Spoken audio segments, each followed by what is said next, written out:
Herkese yeni bir bölümden selamlar dostlar. Yeni bölüme hoş geldiniz. Yine yola çıktık. Bugünkü destinasyonumuz Aziz Paul yolu. Bakalım İstanbul'dan şimdi Antalya'ya geleceğiz. Bu sefer çok son dakikaya sıkışmadım. Vaktim var. Şu an 3 saatlik bir sürem var otobüs yetişmek için. Eşyalarımı tamamladım. Bir tüpümüz eksik. Tüp almaya gideceğiz. Zaman kalırsa bakalım, kalmazsa artık Antalya'dan alacağız. Ufak tefek bir iki şey kaldı ama onları halledeceğiz, çözeceğiz yolda. Daha rota bilgim yok. Yine bodoslama dalıyoruz. İnşallah işaretleri iyidir de yolları buluruz. Şimdi fazla vakit kaybetmeden hemen yola çıkalım. Şimdi teorik olarak 3 saatte işlerimi bitirmem lazım ama bakalım kaç saat bitireceğiz, bitirebilecek miyiz?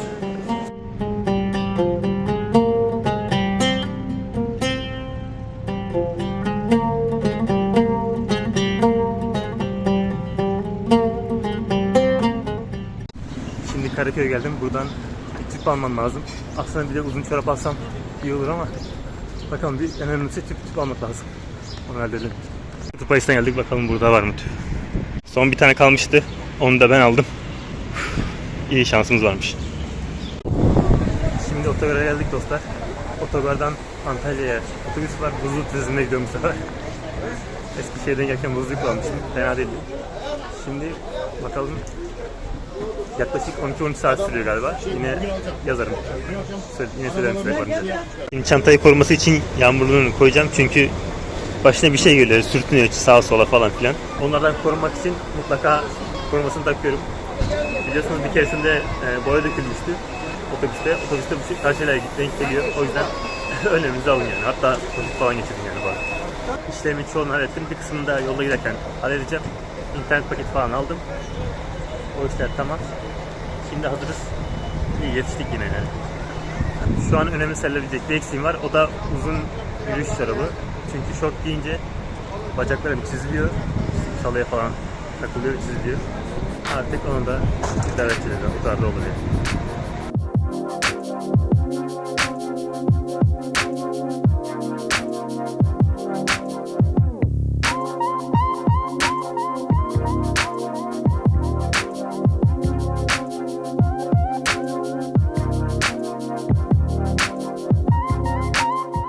Sakarya civarındayız. Dizlerim ağrımasın diye yürüyorum. Çünkü uzun yolculuklarda bayağı bir dizlerim ağrıyor. O yüzden molalarda biraz dizleri açmakta fayda var. Şimdi 12.30 civarı otogara geldik dostlar. Yaklaşık 12.5 saat falan sürüyor İstanbul'da. Buradan da Aksu'ya geçmemiz gerekiyor sanırım. Çünkü Aziz Paul yolunun başlangıcı orada. Antalya'da bir ufak işlerim var yine. Antalya'da Decathlon olacaktı sanırım, yanlış bilmiyorsam. Belki çorabı orada çözeriz. Sonra da bakalım, başka pürüz kalmıyor sonra da yola başlarız. Koordinatları da aldım. Arkadaşım Oytun bana koordinatları da attı. Yani yürüyüş rotası da hazırca yaptı. Yani hemen her şey tamam gibi. Bakalım yolda bir sürprizle karşılaşacak mıyız? Hadi görüşürüz. Herkese günaydın dostlar.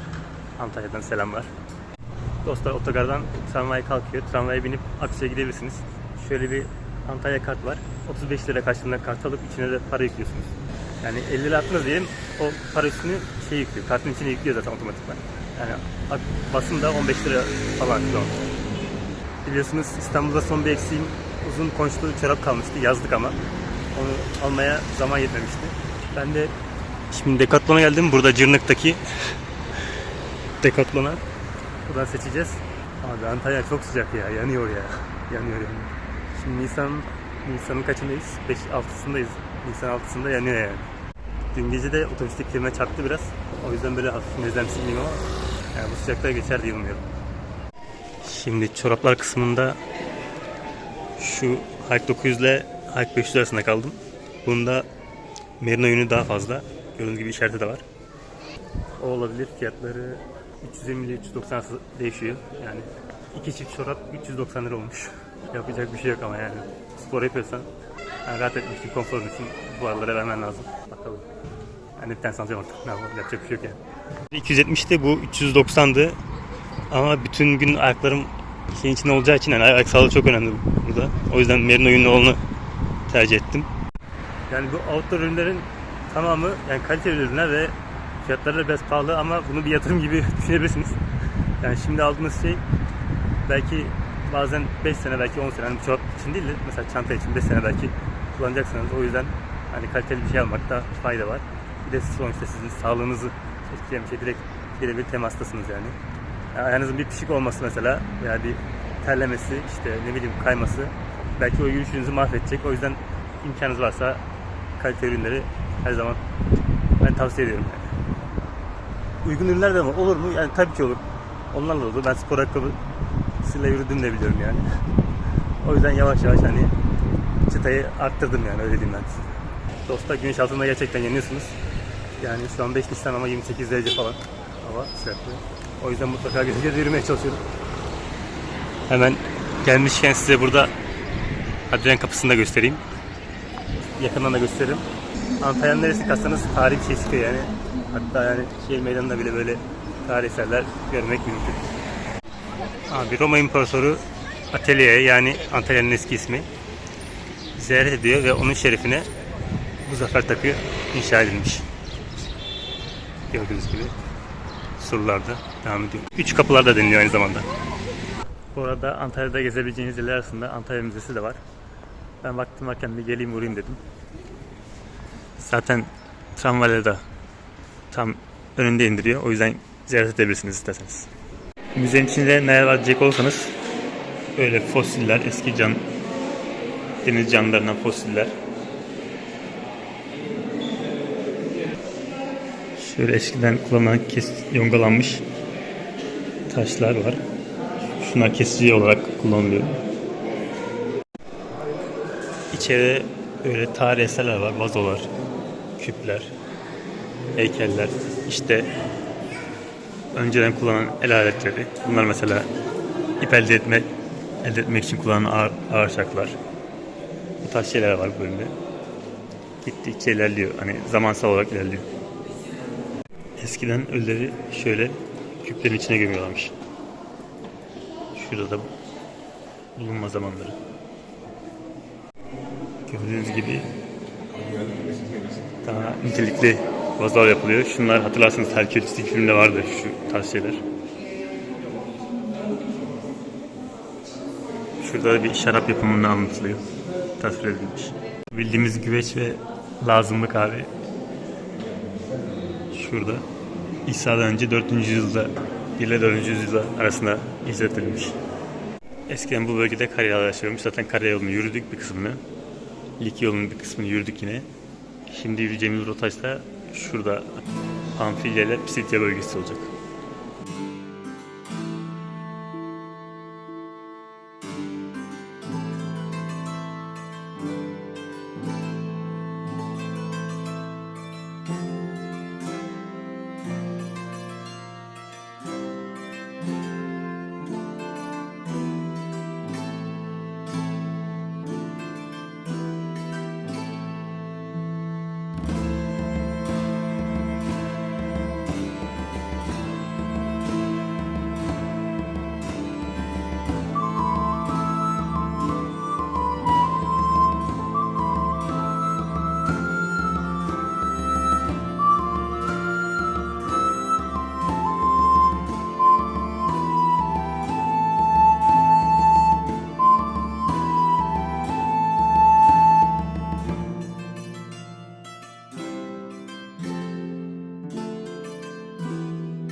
Dostlar, gördüğünüz gibi Antalya Müzesi böyleydi.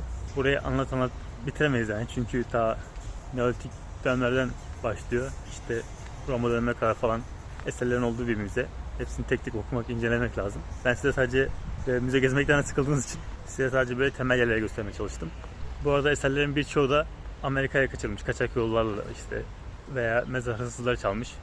Fakat mesela Herakles'in bir heykeli bulunmuş mesela, en son gördüğüm. O güzel bir şekilde korunmuş, ülkeye getirilmiş. Ve ülkeye getirilmeyen daha birçok eser var sizin de bildiğiniz gibi. Hani çok aşikar bir şekilde hani Türkiye'den getirildiği Götürüldüğü belli ama hala çalışmalar sürüyormuş bazı heykellerin.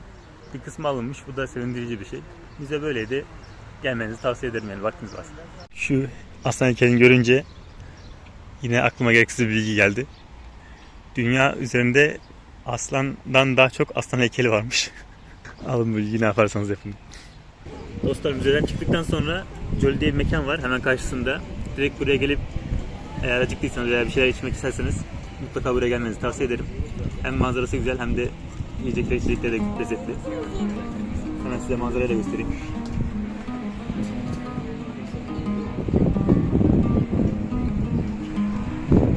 Gerçekten muhteşem.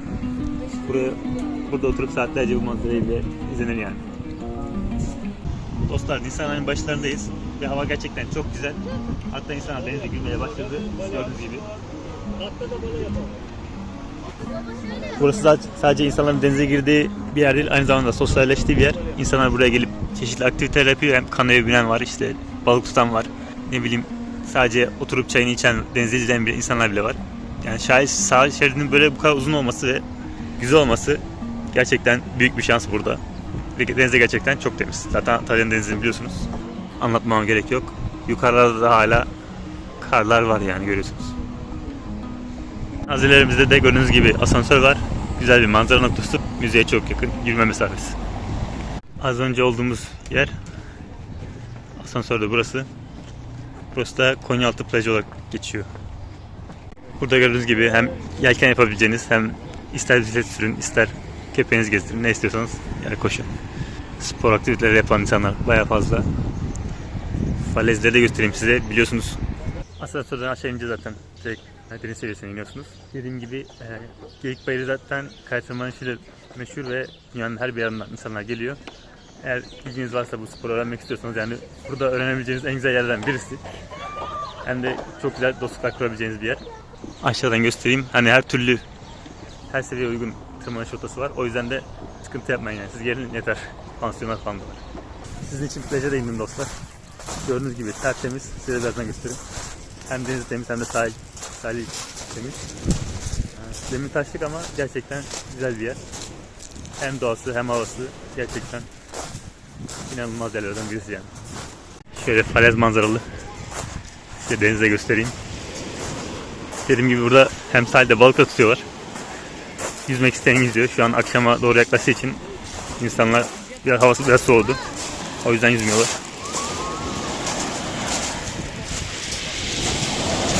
Ama gördüğünüz gibi manzara mükemmel. Abi Rixos'un bile burada yeri var yani, görüyorsunuz. Bunun yanında hemen ücretsiz denize girebiliyorsunuz yani, aynı plaj. Daha ne olsun yani.